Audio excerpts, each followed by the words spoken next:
अंजलि अपने घर से दूर एक छोटे से शहर में नौकरी किया करती थी। एक रात अंजलि ऑफिस से देर रात घर वापस आ रही थी। रात काफी हो गई थी और अंजलि का घर भी ऑफिस से काफी दूर था। इसलिए अंजलि बड़ी परेशान थी कि अभी तक बस नहीं आई। अब मैं क्या करूं? कब बस आएगी और मैं कब घर पहुंचूंगी? अंजलि बार बार अपनी घड़ी देख रही थी। आधे घंटे खड़े होने के बाद भी किसी बस का नामो निशान नहीं था। अंजलि के चेहरे का रंग ही उड़ गया था। वह थककर बस स्टॉप पर बैठी ही थी कि तभी उसे दूर से एक बस आती दिखी। अंजलि जल्दी से खड़ी हो गई। उसने बस को हाथ दिखाया। बस आकर जैसे ही बस स्टॉप पर रुकी, अंजलि फटाफट उस बस में चढ़कर बैठ गई। शुक्र है भगवान का जो यह बस मिल गई, वरना मैं घर कैसे पहुंचती? अंजलि बस में बैठ तो गई थी, पर अभी भी उसका ध्यान अपनी घड़ी पर ही था। वह बार बार अपनी घड़ी में समय देख रही थी। बार बार घड़ी देखने से तुम्हारा घर जल्दी नहीं आ जाएगा। जी हाँ, पर क्या करूं? बहुत रात हो गई है ना, इसलिए बहुत घबराहट हो रही है। लगता है तुम्हारे माँ बाप काफी स्ट्रिक्ट हैं, तभी तुम इतना डर रही हो कि घर जाकर डांटना पड़े। अरे नहीं नहीं, ऐसी कोई बात नहीं है। मैं तो इस शहर में अकेले रहती हूँ। मेरा परिवार तो गांव में रहता है, पर वो है ना कि नया शहर है। देर रात सुनसान रास्ते से जाने में डर तो लगता ही है ना। चलो दूर ही सही, कोई तो है तुम्हारा। मेरा तो इस दुनिया में कोई नहीं। ओह, बड़ा दुख हुआ ये सुनकर। अचानक बस रुक जाती है। मैडम, आपका बस स्टॉप आ गया है। आपका ध्यान कहाँ है? जल्दी उतरिए। हाँ, बातों बातों में पता ही नहीं चला। अच्छा, मैं चलती हूँ। भगवान ने चाहा तो फिर मुलाकात होगी। इत्तेफाक से अगले दिन भी ऑफिस से आते वक्त अंजलि को वही औरत दोबारा मिल जाती है। दोनों के बीच काफी बातें होती हैं और अब तो वह औरत अंजलि को रोज ही मिल जाती है। बड़ा ही अजीब इत्तेफाक है।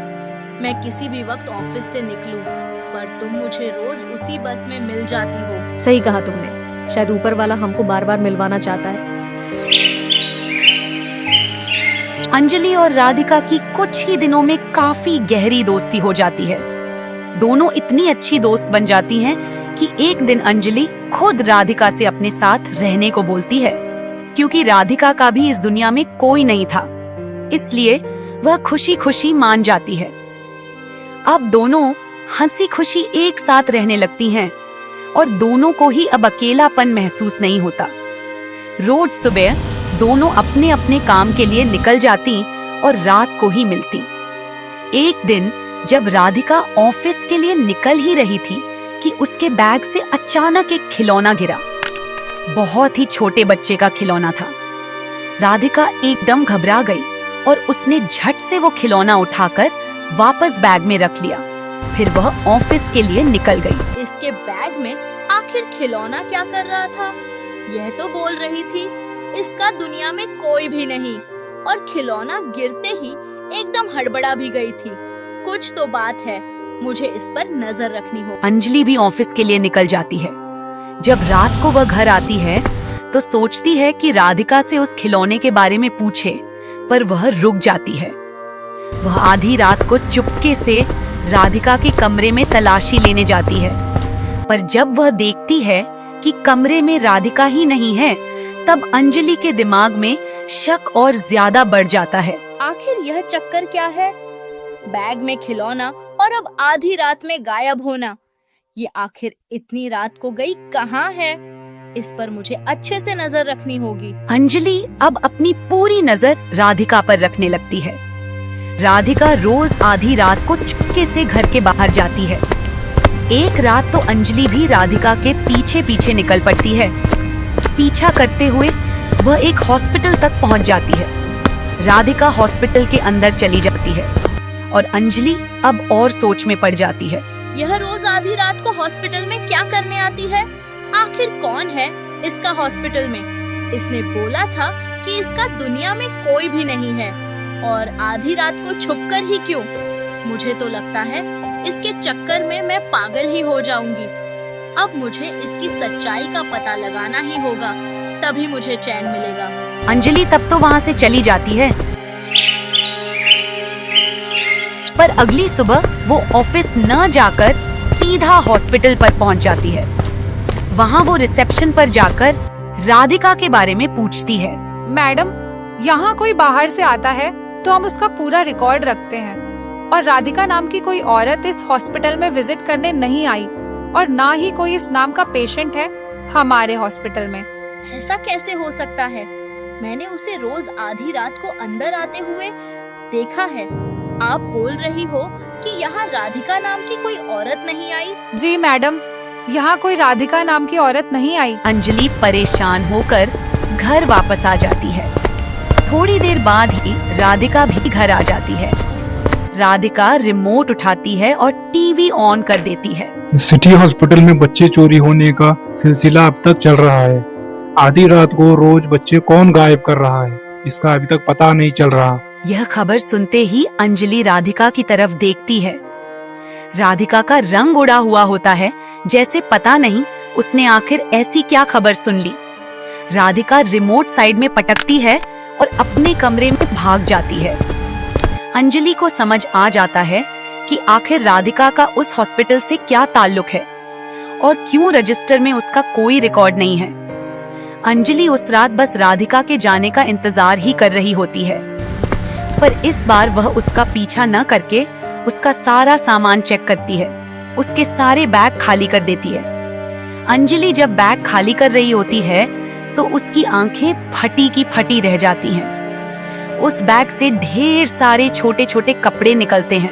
यह औरत पक्का कोई पागल है जो बच्चों को चुराती है और फिर उनके कपड़े संभाल कर रखती है।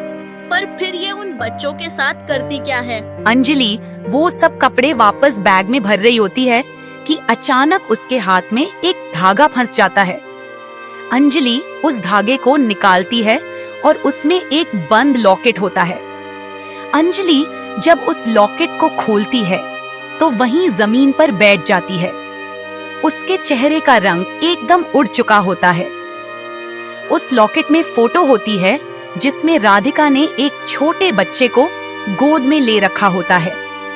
अंजलि उसी वक्त खड़ी होती है और फटाफट अपनी सहेली के घर जाती है। अरे अंजलि, क्या हुआ? तू इतनी घबराई हुई क्यों है?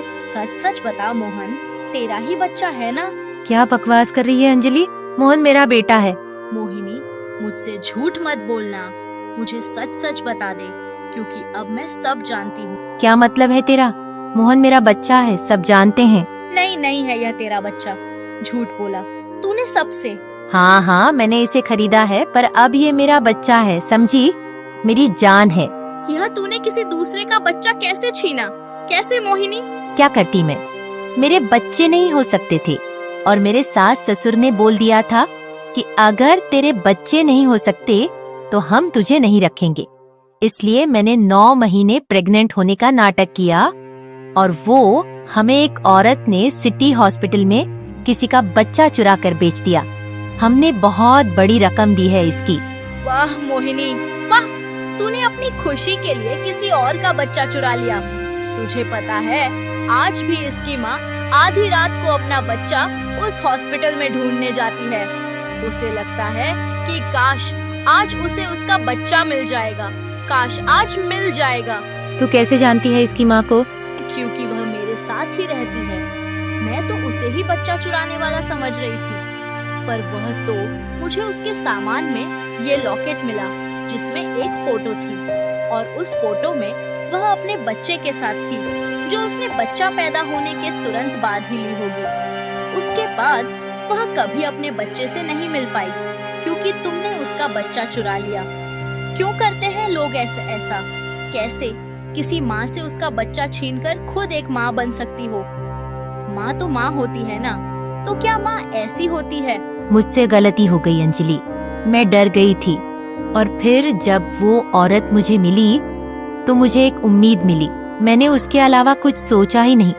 यह मेरी गलती है। हाँ मोहिनी, ये तेरी ही गलती है, और तुझे अभी के अभी मेरे साथ चलना होगा। आज तुझे 2 काम करने हैं। 2 काम कौन से? जो औरत उस हॉस्पिटल से बच्चा चुराती है तू उसको पुलिस में पकड़वा सकती है, क्योंकि तू ही जानती है कि आखिर वह है कौन।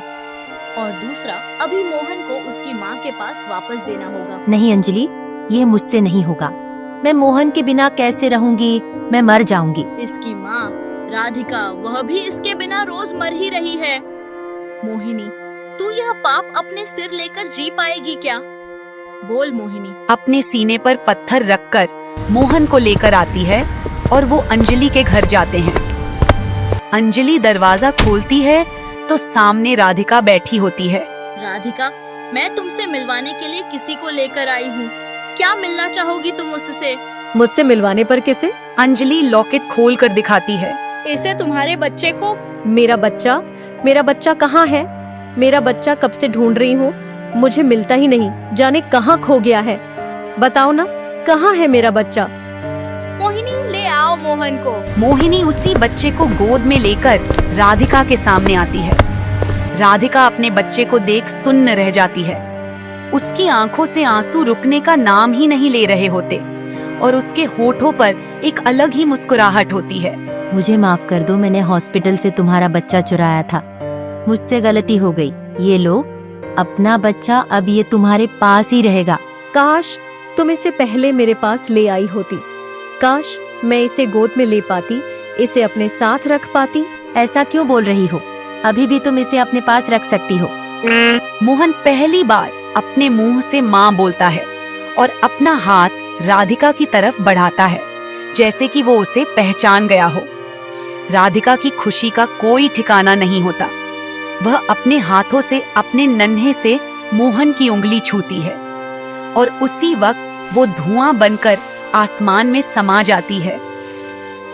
राधिका की धुएं से आती आवाज, मेरे बच्चे का ध्यान रखना, मेरी आत्मा को शायद अब शांति मिल जाएगी। राधिका ने अपने बच्चे के गम में आत्महत्या कर ली होती है और वह बस एक आत्मा होती है जो अपने बच्चे के लिए भटक रही होती है।